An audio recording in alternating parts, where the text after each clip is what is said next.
Hey guys, and welcome back to my podcast again. And today it will be somewhat different from my usual episodes because I will be talking without a script. Usually I have like things written down or things that I'm gonna say, but today it's just gonna be me and my thoughts. I'm just not really gonna write much stuff down. I'm just gonna say it how it is. And yeah, thank you for being here and thank you for always listening to me. But today I will be talking about the different lessons that I've learned this year as someone who graduated from high school this year. So I have 10 lessons really that I have in mind. But my first lesson is sometimes change isn't always so bad. So to give you a little bit of context about this lesson, this year I changed high school and I was a new student. So in this case, the change for me was going to a new high school, meeting new people, making new friends, getting used to a new environment. But it wasn't really that bad, to be honest, and it was surprisingly better than what I expected. I made new friends. I joined different kind of events, and it was a fun school year, to be honest. It was eventful, both good and bad, like high school. But generally, I would say it was pretty good, to be honest. And my next lesson will be choose carefully your friends and the people you hang out with. I feel like this is so true because we as human beings we get influenced by the people we talk with, we hang out with because we're social creatures and we strive on social connection, we strive on talking to other people and having a community. So I think it's really good to choose carefully your friends because at the end of the day, the people you hang out with, they tell kind of your personality. They tell what kind of person you are a little bit. Sure, your friends are different from you are, who you are, because they are an individual and you're an individual. So everyone is different. But the people you hang out with, they tell a lot about your personality. Sometimes you might not necessarily agree with your friends, but you can also fall into the tendency to want to please them and be like them. So that's why it's important to choose carefully your friends and the people you hang out with. And it's also true because this year I've seen so many like cool and nice and sweet people, and they turn out to be really mean after hanging out with a certain group of friends just because they wanted to be like them. So really choose carefully your friends and the people you hang out with. And yeah, that's just what I have to say for this lesson. And my third lesson will be every failure leads to a new beginning. I feel that sometimes we tend to look at failure in a negative way rather than in a positive way because failure is seen as bad. Yeah, I understand why it's seen as bad, but it doesn't necessarily means that it's over.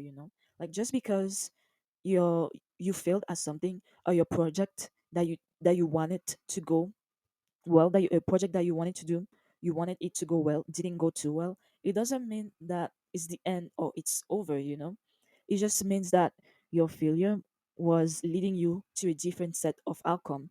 It means that there probably must have been something you missed or that you need to work on. Or sometimes even a failure, it means that it's just wasn't meant for you, like something that you do and you failed at it, it just means it wasn't necessarily made for you. Sometimes we fail at something, but life kind of directs that failure to something else, to a new beginning. But yeah, that's just kind of what I have to say about every failure leads to a new beginning. And failing at something, it makes you realize a little bit about yourself. It makes you introspect. And sometimes even failing at something can make you become a more disciplined and a better person. So failure isn't always a bad thing. It can really lead to a new set of beginning. And my fourth lesson will be always trust your gut feeling. We have a gut feeling for a reason. When sometimes we feel that something is wrong, we need to trust on that feeling. An example would be one time I got scammed online. I don't really like to share that experience much because looking back at it, it was a little embarrassing to be honest. But that situation could have been prevented if only I trusted my gut feeling because I knew that the person was a little sketchy and was a little weird, but I still didn't fully accept my feelings. I felt that I was just being irrational and stuff. So I just kind of ignored that feeling and I got scammed. But yeah, always trust your gut feeling. If you think that something is wrong and it's not normal, you need to trust on that feeling. So yeah. And my fifth lesson is don't put people on a pedestal. I feel like it's so true because sometimes we tend to idealize people, fantasize about people because sometimes when we really admire so much someone so much, or when we really like someone so much, we tend to really put them on a pedestal and make it seem like they're perfect when they're not. At the end of the day, we're all human beings. We all have flaws. We all make mistakes. So it's important to not put someone on the pedestal, because what if the person does something and it disappoints you, and then you're gonna be like, oh, I didn't expect that person to be like this or to do this, you know? That's why it's better to accept people for who they are rather than put them on a pedestal and think that they're perfect just because you really like them or because you really admire them, you know? I feel like sometimes we also do that with celebrities, people we look up to. We put them on a pedestal and make it seem like they're perfect human beings, but they're not. So that's why it's important to see people and accept them for who they are as human beings rather than put them on a pedestal. So that's kind of what I have to say about this one. And the sixth lesson is it's a lesson that I personally struggle with, and it's about forgiving yourself. It's a hard lesson to really do. Like, I feel like it's easy to say than to do, because forgiving yourself, it's really not an easy thing, at least for me personally. Like, I'm someone who's very hard on themselves. Like, I have high expectations for myself, and it's really difficult for me to forgive myself sometimes, because whenever I make mistakes, I'm like, oh, why did I do this? Why did I do that? Why did I not do it this way, you know? But at the end of the day, we all make mistakes, and it's important to really forgive yourself, because if you can forgive yourself, then who will, you know? And it's important, like I said in my previous lesson, to see failure as not a bad thing, because failure can set to a new beginning, and forgiving yourself is the next step in becoming a better person and trying to achieve your goals. Like, if you failed at something, right, and you want to achieve that goal, it's important to accept this mistake, forgive yourself, and just try to work on it and just try to change. So forgiving yourself, it's really important, because at the end of the day, you only really have yourself. You have other people, but you have yourself mainly. And you're the first person that needs to accept themselves and be able to love themselves as well. We all struggle with it, but I'm sure that one day we'll be able to forgive ourselves and love ourselves. But yeah, that's kind of what I have to say. And the seventh lesson is, it is what it is.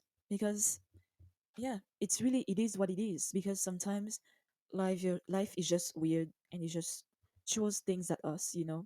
But it's important to like see life for the way it is. Sometimes things just happen and we don't even know why. We can't always prevent everything, and we can't always try to anticipate, you know, because things just happen. Life is just random, and it is what it is. We just have to accept things for how they are, you know. It's hard to accept it, but once you accept that life is just the way it is, it makes things so much easier for yourself. Trust me, it really does. And sometimes having it and it is what it is mentality, it makes you look at things differently, and it makes you accept difficult things a bit more easier. So yeah, that's what I have to say for the it is what it is. And for the eight lessons, I have, it's okay to put yourself first sometimes. It's really okay to be selfish sometimes. I know it's not really the best advice, but like I said, if you don't put yourself first, if you don't trust yourself, then who will do that for you? You only have yourself to really count on. You only have yourself to really, you know, like, you only have yourself for certain things. And it's okay to put yourself first sometimes. It's really okay. It's okay to be selfish. Humans can be selfish sometimes, so I can be, you can be selfish, and it's okay to be selfish, because sometimes it's good to walk away from bad and toxic situations, even if you didn't want to, even if you wanted to stay. Sometimes it's okay to protect your own peace, and sometimes it's okay to be selfish, because at the end of the day, you only have yourself. No one can really be there for you except you. So yeah, and the ninth lesson is, the past is the past. You can't change it, but you can use it to control your next action.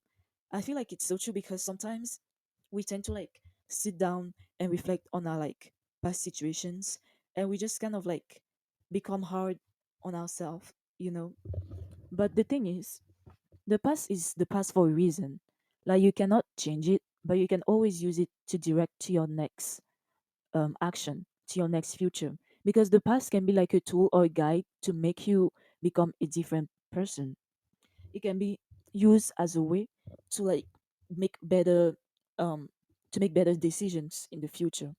So that's why I think it's good to look at the past in an objective way rather than look at it in a negative way. Like, I know it's easier said than done, but sometimes you kind of have to implement certain things into your life if you want things to change. Like, it's not easy, but trying to do something, always like trying to do the first step, is what will make you different from who you were in the past. So that's why I think it's okay to use the past, but don't always dwell on it, because the past is the past and you can't change it. So that's what I have to say. And the last lesson, last but not least, it's actions speak louder than words. It's really true, because sometimes we feel that we feel how do I say this? We feel attracted to someone's words than action because we like the way words sound. But trust me when I say it, actions speak so much louder than words, because action are just a way to tell you how someone truly feels about you, you know? Because words are just words. They're not action, they're not gonna do anything. But action is like a direct way to tell how someone feels or thinks about you. So yeah, actions speak louder than words, and sometimes even not doing anything, even silence is an action, because the person just shows not to really say anything or to not do anything. So that itself, it can be an action, because silence is an action. But yeah, that's just what I have to say for the last one. Actions speak louder than words. Always see someone action instead of their words, because words only, they don't do anything. So yeah, that's all I have to say. Sorry, today's episode was a bit longer than my usual ones, but it's just those lessons are just lessons that I've really learned this year. It's just lessons that I have personally experienced, and lessons that I've also seen others experience as well. So I just wanted to share some of my advice and some of my thoughts with you guys, and let me know what you think. Let me know what you feel like. And as always, thank you for listening to me, and I will try to post on every Tuesdays as well. So yeah, thanks again, and hope you have a nice rest of your day or your night. And thank you, and see you on every Tuesday.